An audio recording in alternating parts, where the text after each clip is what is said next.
Man, live stream ain't loving us tonight. That was weird. We're having all kinds of problems today. Man, I tell you, I've never, well, I had once problems with Instagram, but that was more or less connection issue. So one of the guys that I was interviewing, he was out on the trail and his connection was bad, but we were losing him. But anyways, we're back. As I was saying before I got disconnected from Instagram, so basically we're live tonight. We're talking with Garrett Ortiz. He's from SoCal. He's a mod for the Facebook page, SoCal Dual Sport Riders. And if many of you guys might know him from there, and also he's on Instagram as well. He's an avid rider. He rides a Beta. It's right behind him. He just went on the LAB2V ride for 2018, and I just figured I wanted to get him on here and wanted to hear his just the adventure that he had going on that ride. Was that the first time that you've been on that ride? No, so that was the second time. I did it my first time last year for 2017. Yeah. Great. So let me, not before I get too ahead of myself here with the questions here, but let's start from the beginning here. Why don't you tell everyone, I'd already said your name, but let us know about what's your background with riding? How old were you when you started riding? How long have you been riding? And what's your current machine that you have behind you there? Yeah, so I started riding when I was about 5 years old. My cousin's PW50. Most people started on one of those. Mm-hmm. And then I got my own bike when I was 8. My dad brought it home for my 8th birthday. And believe it or not, it was a 1977 YZ80. And for those of you that don't know that bike, it's yellow and black. When Yamahas were yellow and black, and for an 80, it hauled ass. I mean, it could do third gear wheelies with my dad on it, who weighed, I don't know, 170 pounds at the time. Mm-hmm. So it was a pretty cool bike to learn on. It had the dual suspension and everything.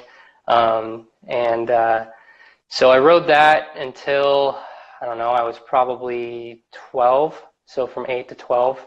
And then my dad stepped up and bought me a newer YZ125, 2001. And that thing, I mean, night and day difference from that 1977 dual suspension, the Unishock, everything. It was a blast. I mean, the power band on it, it would just take you. It was a fun bike, and I rode that from like 12 or 13 until I was 18, and then I went away to college, and I ended up selling the bike after I went away to college because I was going to school up in San Luis Obispo, and there just wasn't enough time for me to ride. So between when I was 18 and 25, 24, I'm 29 now, so 25, I didn't have a bike.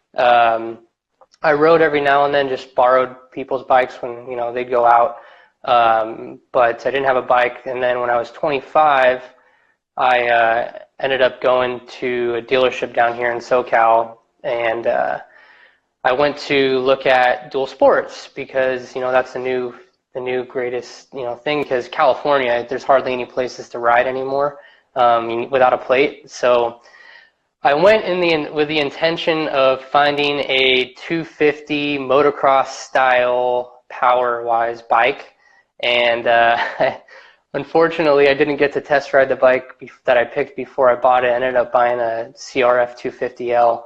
I remember my dad, because my dad was with me to help take it home, and I remember him saying, "Hey, take it around the parking lot on a quick spin around the parking lot and see how it is." And after I took that spin around the parking lot, I was a bit disappointed because it had nowhere the power of a 250 motocross bike. Right. And it weighed over 300 pounds. So at that point in time, I wasn't financially ready to buy a $10,000 motorcycle anyway. So I rode that for 2.5 years and then sold it to my good buddy, Matt Norton. He rides the shit out of that thing now. I mean, he does BDRs and everything, but anyway, I ended up picking up this bike behind me, the 2018 Beta 500 RRS. I like to be different, and so that's kind of why I went towards the Beta. They have a good reputation in trials if you're not familiar with them, and then they started making enduro bikes, and actually they were using the KTM RFS engine for a while when they first started it, and then I think it was 2008 they made their first enduro bike. Now they make their own engines, but yeah, 2018 500 is what I ride now. Sweet. So, you know, building this bike out and everything that you've had, I know those things come pretty well built, and you can order them, I believe, online with some upgrades as well. But do you have anything that's on your bike that you've added to it that you really enjoyed adding to it? Like, what was money well spent as upgrades? Yeah.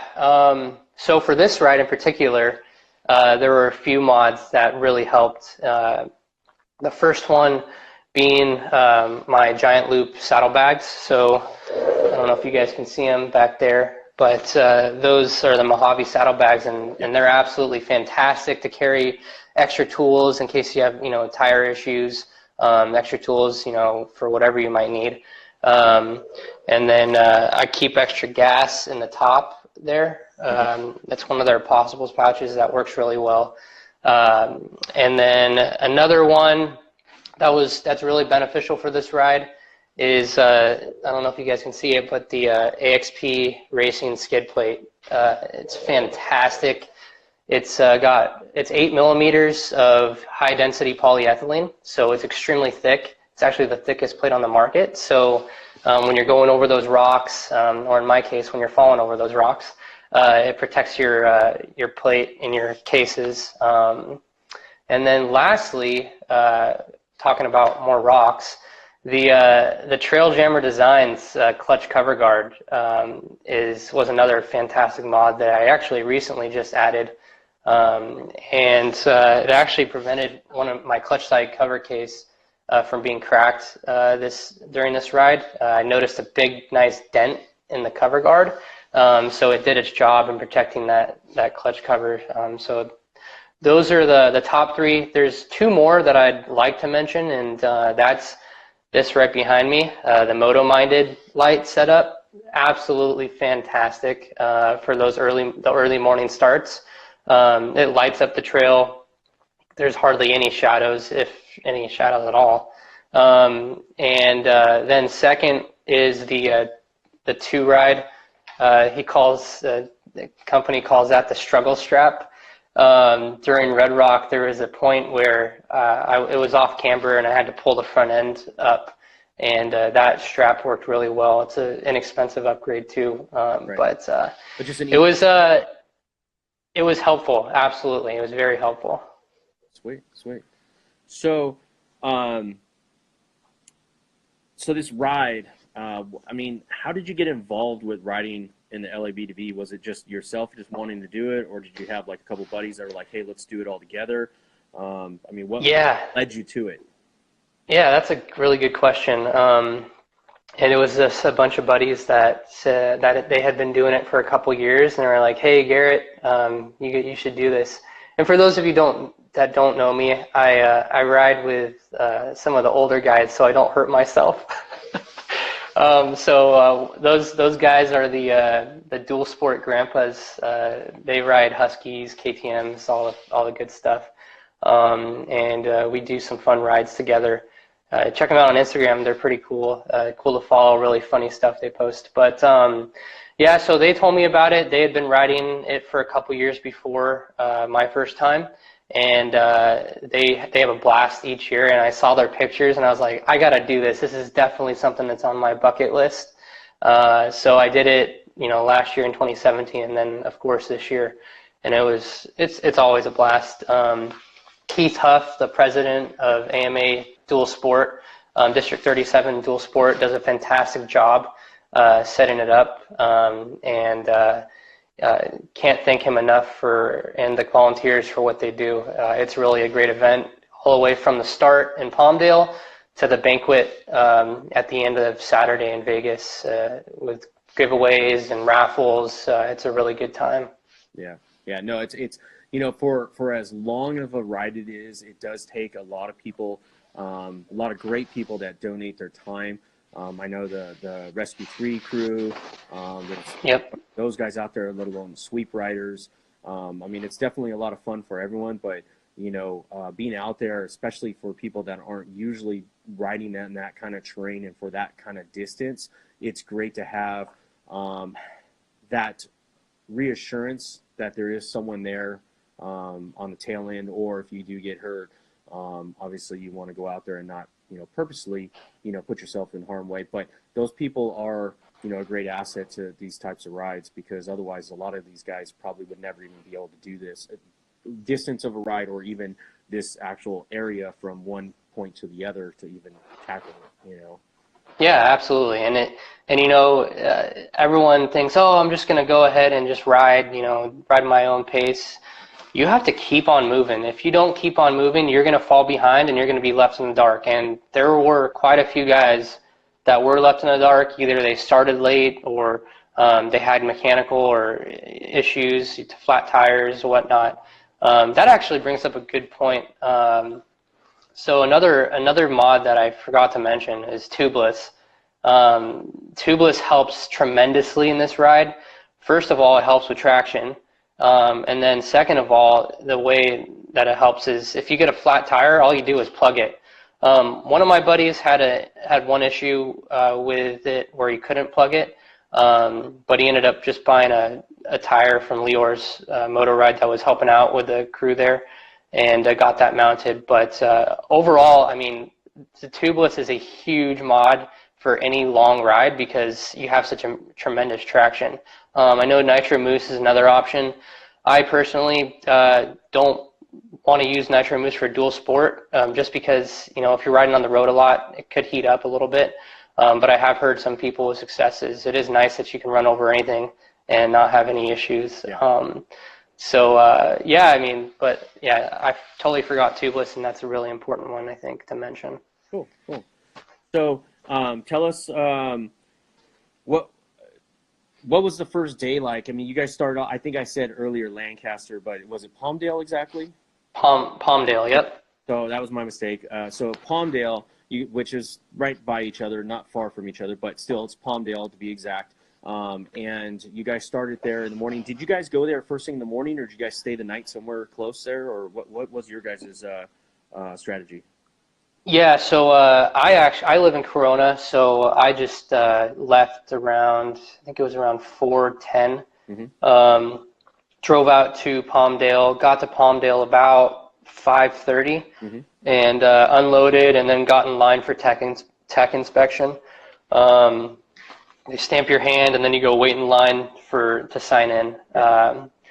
You want to get there early, so if you do it next year, definitely get there early so you can get through signups and you can get an early start. Yep. I think by the time we left to hit the route, it was about 7:30-ish, maybe 7:45, and that was good. The first part of the route takes you to Cal City, and then from Cal City you head up towards Last Chance Canyon. The dual sport grandpas peeled off from there. Me and my buddy that also has a beta went up Last Chance Canyon. That was a blast.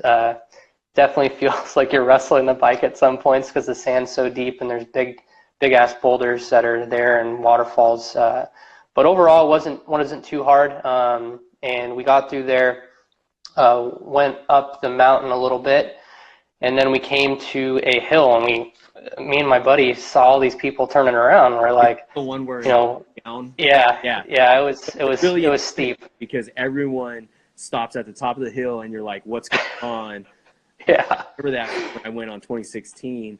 I was we were riding up to it, and there was bikes riding backwards, going back, and they're like, "Yeah, wrong. Are we going wrong?" No. Something, and they're like, "No, it's going that way." But there's a crazy downhill part, and everyone's turning around, and I'm like, "What?" And so we got to the top, and the whole top is littered with people just waiting. And what was your guys' experience on how that all went? Yeah, so there were people coming back the other way and are like, "Are we going the right way, or what are we doing?" And so we went up to the top of the hill and we looked down, and there's actually some adventure. There's an adventure bike or two that was on their side, and I was thinking that guy has some big ass balls to be doing that hill on that big ass bike, because there's no way in hell I would try that on that bike, but. It was really steep, really soft, rocky hill with some drop-offs in there. There was one line on the left which I completely missed, and I ended up halfway down just laying the bike against the hill because I didn't want a high side. But we got through that. That was all good, and then just went on there to Johannesburg for lunch. At lunch, they had set up an awesome Carl's Jr. truck for us. Our chase truck, we gave him a bunch of cash, and then he bought our Carl's Jr. So when we got there, it was all ready to go, which was nice.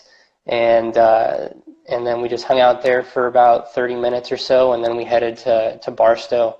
That part of the ride Last Chance Canyon was a blast, and then after lunch to Barstow was awesome.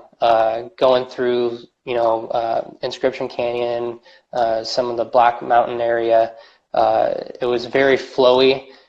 Me and my buddy Paul on the beta were kind of carving through the pack because there was a bunch of riders there, and it was a good time.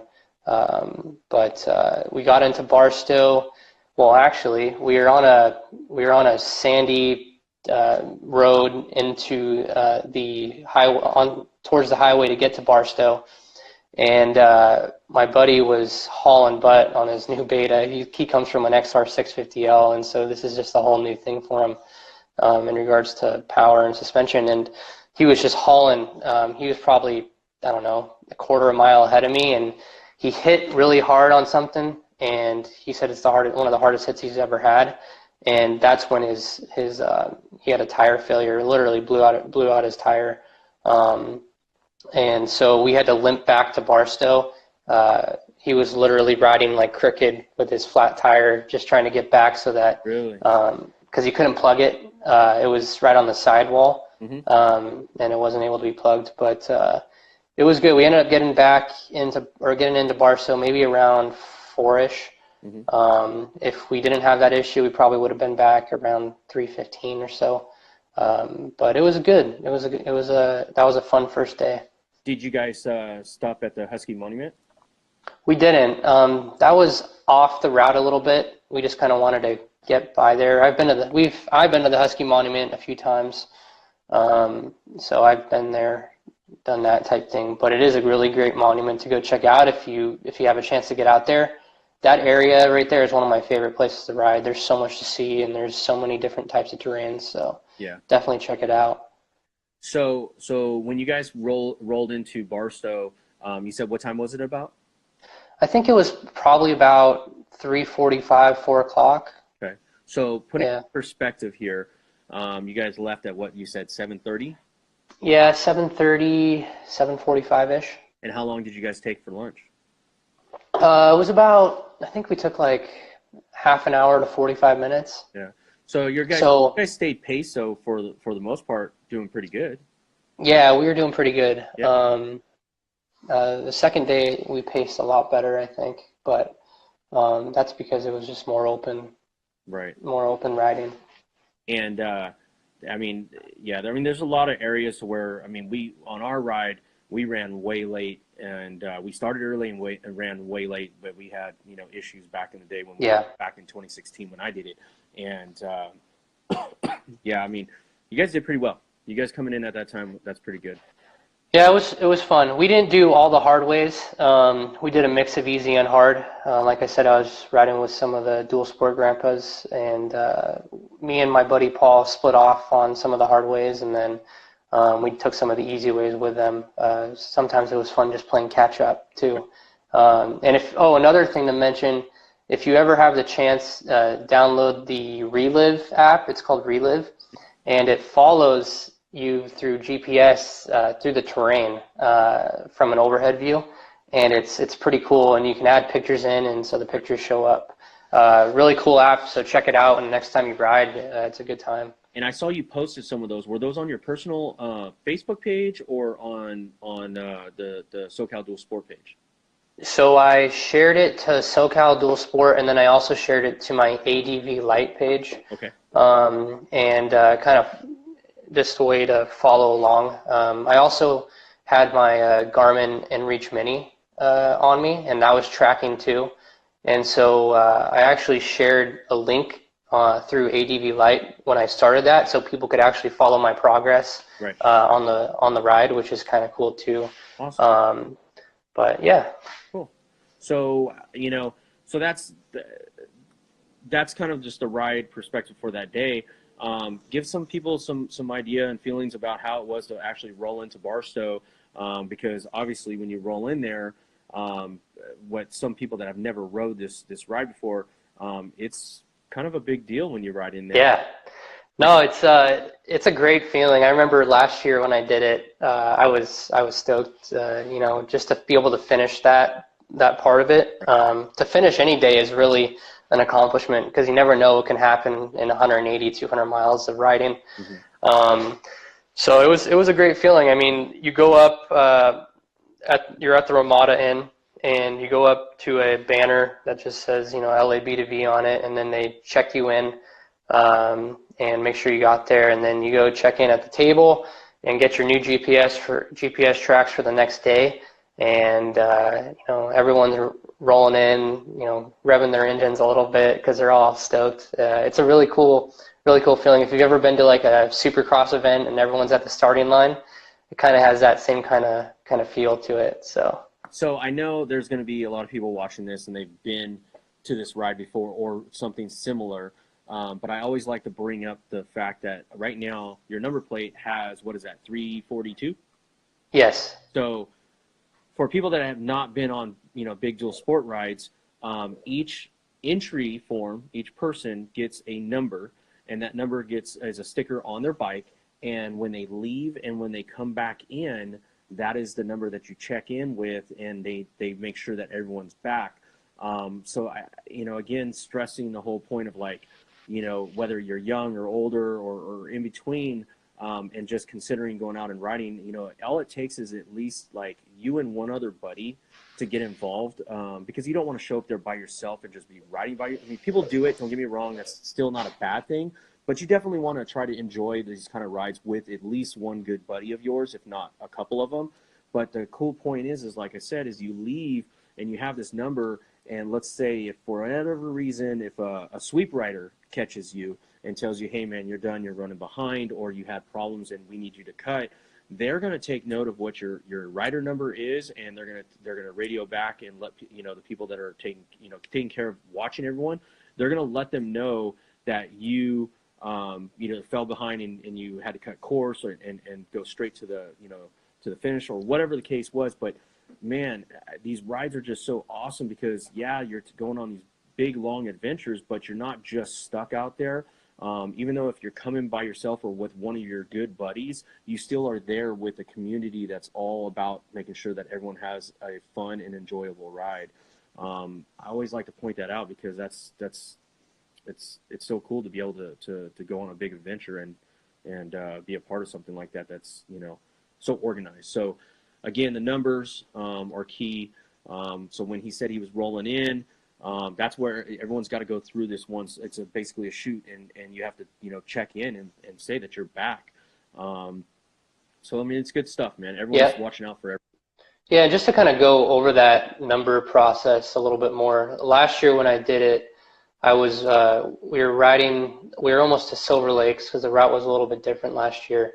And there was a guy that I was kind of tailing a little bit, and he ended up crashing, and he ended up breaking his arm. And so when the next sweep rider came through, or when we went into the next checkpoint, we let them know what number rider was hurt, and then the sweep folks came through and picked him up and picked his bike up, and then they got him to the hospital. So it's a well thought out system that Keith Huff and everybody else with District 37 Dual Sport have really perfected, and Rescue 3 as well. So it's awesome. It's an awesome event. every way you put it. So. And I've never been to one of these events to where if someone had a problem, there isn't like a handful of guys, you know, that are willing to help out and pull over and ask you if you need something or lend a hand if you need a hand. I mean, it's always good stuff, man. I love these rides and can't get enough of them. Wish I had more time and availability to do more of them, like, you know, the LAB2V again. But yeah, no, it's all good stuff. So did you guys just enjoy yourself, have a couple cocktails, and just hung out with everyone? I know they had the bar area set up and everyone just hangs out and stuff. I mean, how was the rest of your night? Did you try to like turn in early and get a, you know, good night's sleep, or what was the deal? Yeah, so when we got to Barstow, I think we were all pretty beat up. So we ended up just going to get dinner, like took a shower, went to get dinner, and then I was literally passed out by like 9 o'clock.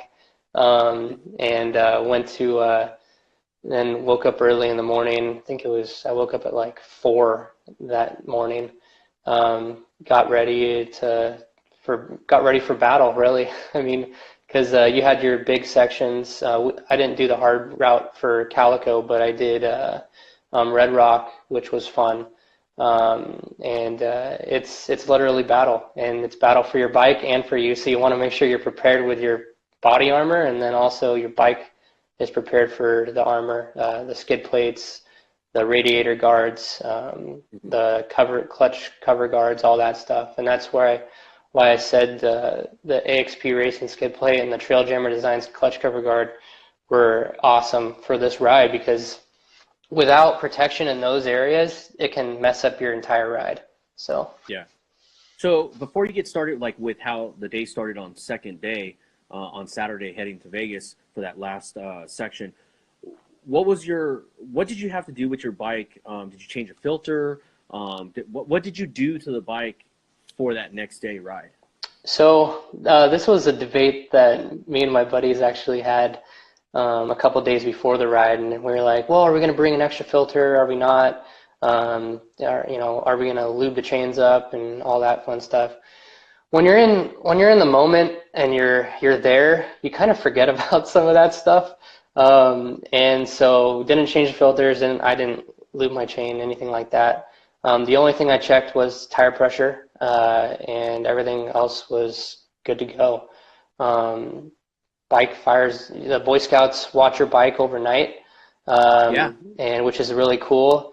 And you just, pay them a small donation of like $10, and it's well worth it, because if anyone's been to Barstow, you know that there's a lot of crazy shit that can happen there.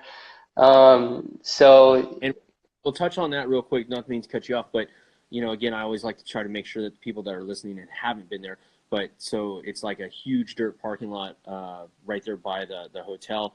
And what he said about the Boy Scouts is you roll in there and you park your bike in this big old group. I mean, like huge group of bikes. I mean, there's probably 200 something bikes in there, right? And you pay, what was it, $5 or $10? $10. Yeah, actually, there's no amount that it's set at, but whatever you can give, they say to give.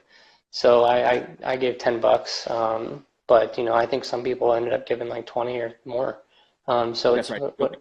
Yeah, whatever you feel like giving is cool with them. And then they have refreshments when you roll in. That first day, they'll have refreshments for you. They have Gatorades, water bottles, hot chocolate, coffee, all that good stuff, which is cool. And then you just leave your bike there overnight, and then in the morning you grab it. They check your wristband before you leave to make sure your wristband matches your bike number, and then you're on your way. Right. So the start of the day, I'm guessing it was still dark for somewhat that the sun was coming up. Yeah, so some people started, like Roner was the first guy out of the gate, and he was probably at the starting line already by like 5:30. But we started about 6:15 or so. It was still dark. The sun's still coming up. We're riding east, so on the first day it's dusty as hell, and you can hardly see because you have the sun and the dust coming into your eye. The nice thing was is that headlight right there is able to to cut through some of the dust a little bit, even though it's a little dark out.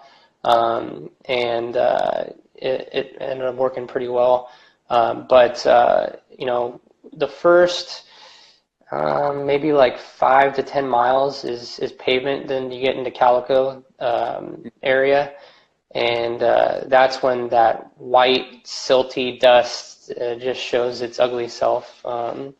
You go through the canyon, and then you hit a rock 2-track section, which is kind of cool. This was the easy way. And then you hit a dirt road that heads towards the 15, and then you cut over the 15, and then it's just miles of sand wash, and that's where you can really make up some time if you need to.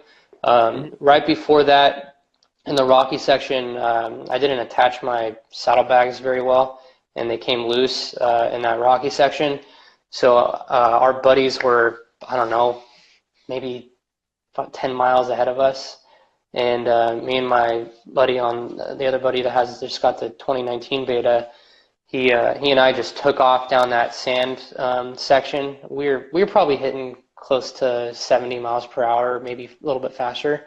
And it was a blast. That was probably the most fun on the ride that I had, just because you can really bomb through those sand washes, and if there's nobody around, there's no dust, so you can actually see. That was good. And then we headed towards Baker. Baker was about 90 miles or so from Barstow, and you know, you don't have any gas stops in between that. So your bike needs to get at least 90 to 100 miles typically. And then we on the way to Baker, there's one section that the side-by-sides just tear up, and it's just like stutter bumps just the whole way, and that part really sucked. If you stay in the middle of the trail, you're usually pretty good. It took me a little bit to figure that part out, but once I did, you know, you could go pretty good through that section. Got to Baker, and took a break, maybe about 25 minutes, 30 minutes or so, and then we were off to Sandy Valley, where that's at the school. At Sandy Valley, they have the fire department there, and who volunteers, and they're washing off your rims so you don't bring any seeds into the area. And they wash off your fenders, all that good stuff, and then you go inside the cafeteria of the school that's there, and they feed you lunch. I think it was pulled pork and chips and macaroni salad, stuff like that, drinks. And then we hung out there for maybe a half an hour, and then we headed back out, headed to Red Rock. And Red Rock, if you've ever done it before, which I think you've done it before, is through Red Rock. We got to it in time. It got dark. It's a long story, but we ended up optioning to turn around, so we never went through Red Rock. Okay. So definitely check out the videos of Red Rock. They're pretty cool. Huge boulders, huge wash, basically boulder wash. And then you climb up. I'm going to guess we were probably at like 6,000 feet or so at the highest point. Got a little cold up there. And then you make your way down through the canyon, and it's stunning. It is. If you've never done it before, you got to do it at least once, because the scenery is amazing. I mean, you have huge red cliffs. I don't like cliffs very much, if you guys know me, but huge red cliffs that were. It was just a really scenic time. Really good ride. So I've been sitting on this comment here. I've been waiting for the right opportunity, and I guess you just brought it up right now. But I got a Salsa Jeff said, ask you about cliffs. Yeah. So it was about a year and a half ago now, August of 2017. I was riding up Main Divide, which is over right near Corona, not to be confused with the Divide Peak over in Ventura, Santa Barbara area. But I was riding, I had my 250L, and I was with my buddy Josh, who's actually Each Adventure on YouTube and Instagram. And we were doing a vlog through our Cenas, dual vlog, and we were going down Main Divide. For those of you who know Main Divide, it's pretty rocky. It gets pretty tore up. It's a fire road, but good size, softball size rocks. And I was going a little too fast, had a little too much confidence, and the 250L's suspension, it doesn't do very well. So I ended up hitting a rock. My front tire deflected, and I fell off the bike. The bike tumbled about 30 feet. It flipped twice down this cliffside, and thankfully ended up stopping in a bunch of bushes. And I was okay. I was just bruised up. Thank God I had a chest protector on, and thank God I had knee pads on, or else my knees would have been blown out. I probably would have had some broken ribs and everything. But I only fell off about 5-10 feet from the trail, and I actually landed in a bunch of bigger boulders, which I was fortunate they were there because they stopped me. But the bike was still about 25-30 feet down. Somehow, some way, we were extremely lucky. There was a Jeep that was coming down the trail the same time that we came down, maybe about 10 minutes after us, and they had a winch, and they were able to help me winch the bike up, and we got it back on the trail, and trusty Honda, get it back on the trail, and it fires right up. I think I only broke a clutch lever, if I remember, or no, a brake lever, if I recall, and rode it down at a slow pace. And ever since then, it's never the same when I ride along cliff sides. It's something mentally that just messes with me every time I do it, and so I ride really slow on mountain roads now. So since you said you're all right, the main question is, did it make the vlog? So actually his camera died, and we didn't know it died, but we got really good footage before that. He actually has a video talking about it in the aftermath, because he had another battery that he put in, and I forgot the name of the video, but check out Each Adventure on YouTube and you'll find it. He did some pretty good vlogs. Yeah, we got California dual sport riders, Matt, CDSR. He's saying nothing wrong with staying safe on cliff sides. Yeah. Yeah. I mean, if it was, I'm pretty confident if it was the Beta that fell off the cliff, I don't think it'd be in one piece. Because the 250L is, some of you guys probably know, is just a solid piece of metal. And it's pretty damn durable. So I'm listening to you. I got another phone here. I'm trying to look at the comments and everything. And a ton of you guys are joining in and making comments and everything. It'd be taking me forever, honestly, at this point to call everyone out and give you guys all a shout out. But I appreciate everyone following along and giving some comments and stuff like that. So just thank you guys. Obviously, we're still got some talk here to get to the finish to Vegas, and we're probably sitting at comfortably about 15 more minutes until Instagram kicks us off at our hour limit, maybe 20 minutes, give or take. I've got a timer on here, but I just wanted to thank everyone for joining in and making your comments and stuff like that. I really do appreciate it, and obviously Garrett as well, his time, explained to us all about his ride and stuff. I mean, so we hope it's all great information. So back to your ride. How far now are you to Vegas? What, about 40 miles? So once you finish Red Rock, you're, I want to say, about 15 miles, and it's 15 miles of pavement to Vegas. We're getting all pumped up because we're almost done. We're exhausted. Few of us, Matt Camara, he was one of the guys that was riding with us because Paul Townsend couldn't end up riding that day. And him and I were messing around a little bit, a little hooligan stuff. Probably shouldn't have been, but it was a good time doing some wheelies and stuff. We were just stoked to be done. But we rolled into Vegas, and roll into Vegas, you're actually rolling down a lot of the side streets. Yeah. Towards, you're heading towards the Strip, but you don't really, I mean, unless you go on the Strip yourself and you want to do it, but you don't have to. Yeah, you don't go down the Strip. We were going down Tropicana. It finishes at the Orleans.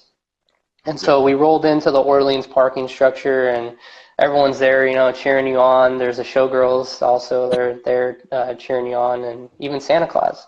But you roll in, they take your number, they make sure you're checked in, and then you're good to go. And then you go take your picture with the showgirls, which is always cool. So that pretty much wraps that up for the first day, and the second day. And the second day was about 220 miles, I think. So we, like I said, I think we finished that faster than the first day. So well, that's a fast section. So. Yeah, you're doing. I mean, like I said, you're doing probably 65, 70 through some of those sand washes. So you check in, you roll into the parking structure, you go through the chute, you're checking in, you get your picture taken.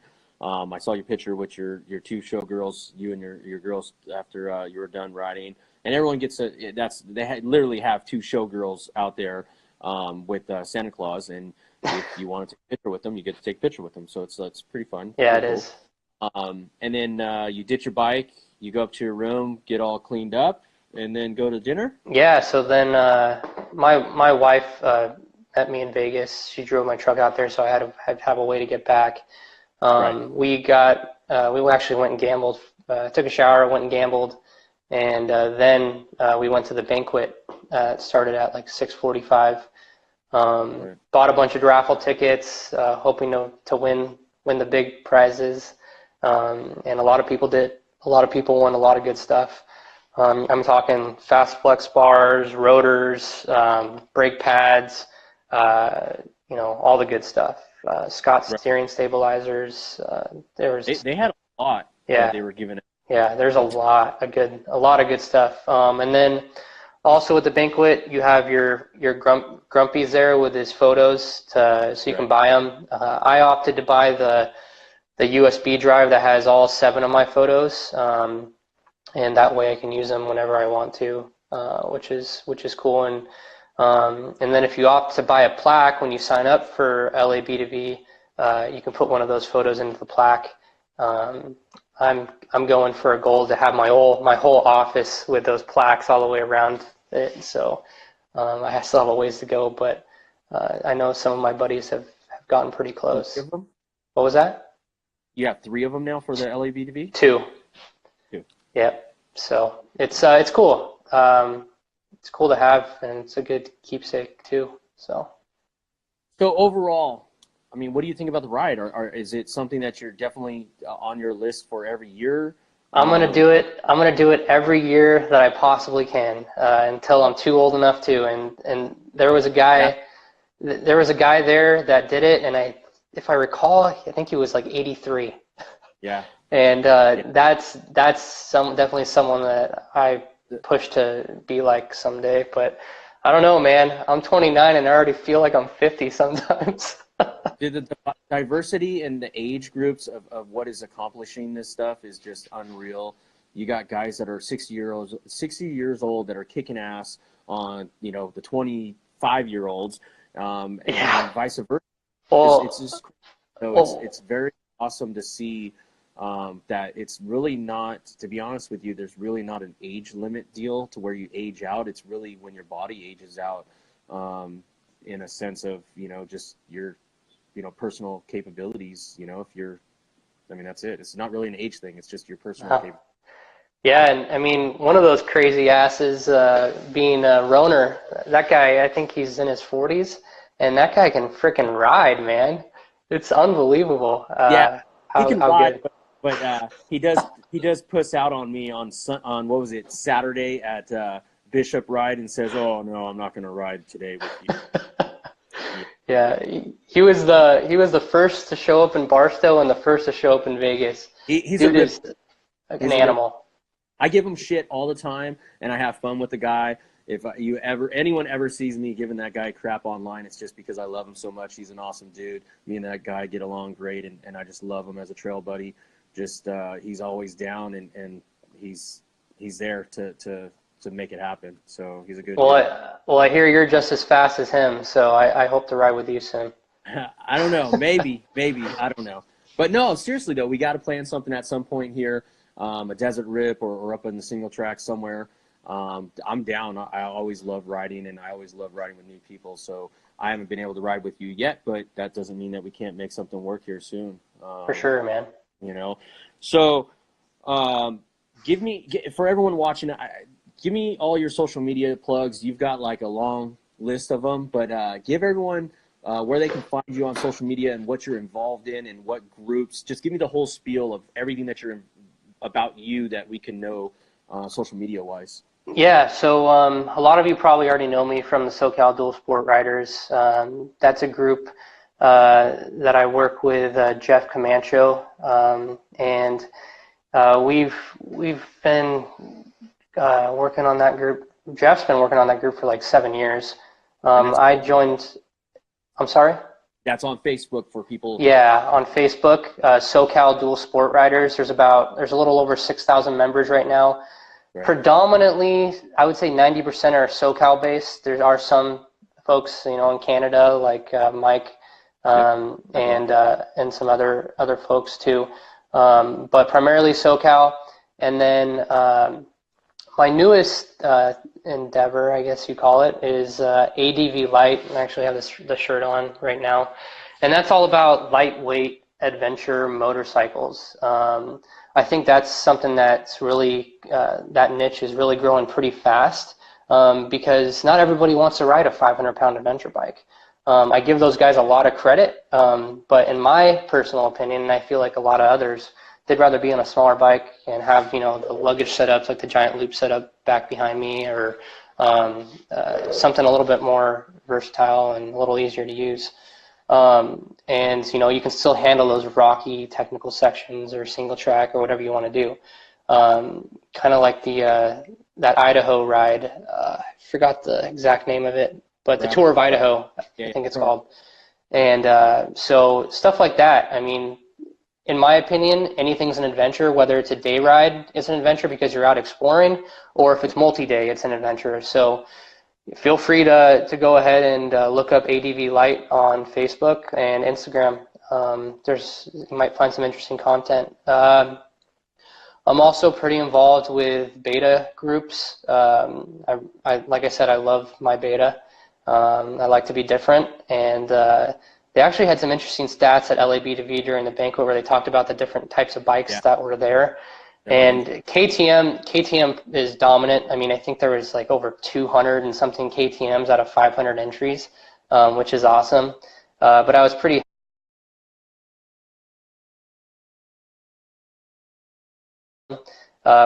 happy to hear that beta almost doubled from last year. Really? Not a significant amount as far as originally. I think there was 8 last year, and then this year there was 16. But still, it's kind of cool to see. I'm all about supporting the smaller companies. That's what I like to do. I work for a smaller company as well, and so I like building things from the bottom up. So if you ever see anything that I'm running or whatever it might be, I always like to help out the little guys because it's those little guys that usually have the most innovative ideas, and that's what I really like to see. I mean, another mod that I forgot to mention is the Enduro Plate, and I know like Wolf Enduro is a big supporter of Enduro Plate as well, and that's one innovative mod. How many times in Southern California do you see people's license plates all jacked up, and for that to be able to protect that license plate is priceless. It's clean too. It looks really clean. But yeah, so those are the main things. I mean, SoCal Beta Dual Sport Riders is my group, and yeah, man, that's you got a ton of stuff going on. Yeah, it's the two groups I spend the most time on are ADV Light and SoCal Dual Sport Riders. SoCal Dual Sport Riders is all about the community. I really want to basically grow a community so that everyone benefits. The members benefit, and then also the vendors benefit. Because if you don't have that circle, you're not going to have anything in the future. and we need to help each other out. So, you know, the vendors do a great job supporting us with, you know, discounts on products, and then the members are, you know, are all going to those places to buy the stuff. So it's kind of a never-ending support line. So it's that's what we're all about. For all the people that are listening and watching, you know, what I'll do is, depending on if you're on Instagram, I'll put up a post that's got all Garrett's different Instagram pages. If you're watching on the replay on YouTube, on my YouTube channel, I'll put all his links in the comment or in the description field, and then on the Facebook also I'll put all the different links and everything, so then you guys can you know, go and check him out and everything that he's doing for the community as well. I'm all about spreading just as much love as possible. We're all riders, whether if we're fast, slow, into technical, into desert racing, or whatever the case is. All good people just ride together and have a good time. And yeah, so I'll have all that information down below. Plus also some other links too for everyone to check out. But I'm going to go through a real couple just quick questions that I always like to hit everyone with at the last end. You know, and just give me your answer to my question. But basically, I want to know what you're into. So we kind of talked about this earlier, but tubeless or mooses? You're a tubeless guy. Tubeless, yeah. That's through Tubeless, the brand. I can definitely see myself going to Nitro Moose if I was racing or something like that. But for dual sport, I think tubeless is the answer. So on your GPS, are you an iPhone, TrailTech, Garmin? What kind of guy are you for GPS? So the beta comes with a Voyager GPS, so that's kind of what I've used, and it works pretty well, and it's a nice head unit too. I'm actually thinking of upgrading to the Voyager Pro though. Beta is actually going to start building the bikes with the Voyager Pro, from what I hear, as a BYOB, the build your own beta option. So that'll be cool too, and maybe next year I'll get a new bike. Don't tell my wife. So vest or backpack or fanny pack? I mean, how do you set yourself up? So I hate carrying anything on my body, but you know, I need water, so I usually just put my bladder in a backpack, and then I carry everything else in my saddlebags to keep that weight low and off my back. Cool. And then I have a handlebar bag too, where I keep my phone for quick pictures and my registration, all that stuff. Nice.